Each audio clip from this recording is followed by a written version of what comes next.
తదాస్తు. ఆహా, స్వామి విచ్చేసారా? గణపతి బప్ప మోరియా. ఏ అరుపులకేముందులే. అన్ని శుభాలను కలిగించి అందరిని చల్లని చూపుతో కాపాడే మా బుజ్జి వినాయకునికి పులిహోర, ఉండ్రాళ్ళ, గారెల, బూరెల, పాయసమా చెప్పండి స్వామి, ఏమి కావాలి?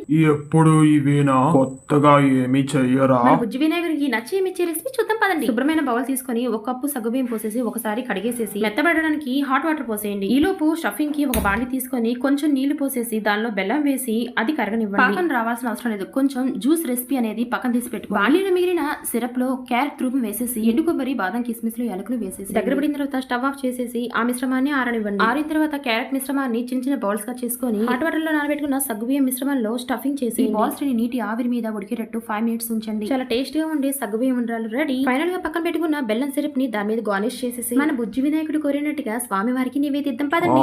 నోట్లో వేసుకుంటే కమ్మగా కరిగిపోతుంది. బోలో గణేష్ మహారాజ్ కి జై.